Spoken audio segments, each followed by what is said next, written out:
Welcome to Lit with Ernest, where we dive into the lives and works of influential authors who have shaped the literary landscape. As the first delve into Camus's story, I'm reminded of his humble beginnings in Drayan, Algeria, where he was born on November 7, 1913.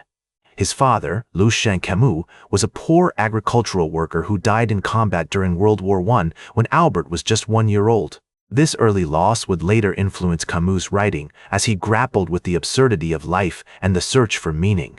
Camus's mother, Catherine Hélène Sintés, was of Spanish descent and worked as a cleaning woman to support her family. Despite their poverty, she encouraged Albert's love of learning, and he excelled in school, eventually attending the University of Algiers. It was during this time that Camus developed his passion for philosophy, particularly the works of Friedrich Nietzsche and Arthur Schopenhauer. One fascinating aspect of Camus's early life is his experience with tuberculosis, which he contracted at the age of 17. This illness would plague him throughout his life, forcing him to take long periods of rest and recuperation. Yet, despite this physical limitation, Camus continued to write, producing some of his most iconic works, including The Myth of Sisyphus and The Stranger. As we explore Camus' literary contributions, it's essential to understand the historical context in which he wrote. The aftermath of World War II, the rise of communism, and the decline of colonial empires all influenced his work. His concept of absurdism, which posits that humanity's search for meaning is inherently at odds with the apparent indifference of the universe, resonated deeply with post-war audiences. This work not only showcased Camus's unique writing style, but also explored themes of alienation, morality, and the absurdity of human existence.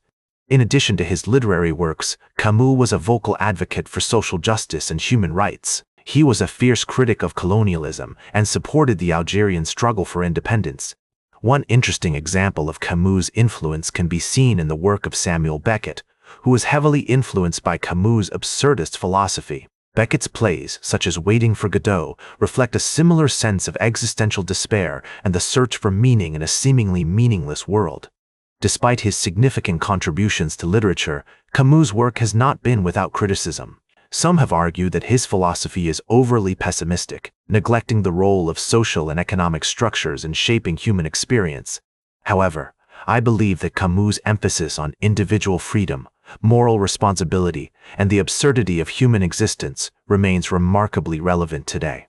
As the first conclude this episode, I'm struck by Camus's humanity, his flaws, his doubts, and his courage in the face of uncertainty.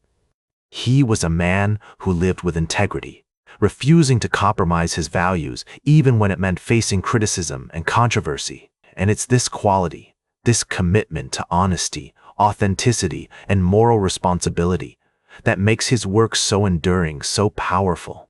That's all for today's Lit with Ernest. Like this episode if it hit true. Share it if you respect honest talk about books. Subscribe because we'll do this again. This is Ernest, signing off.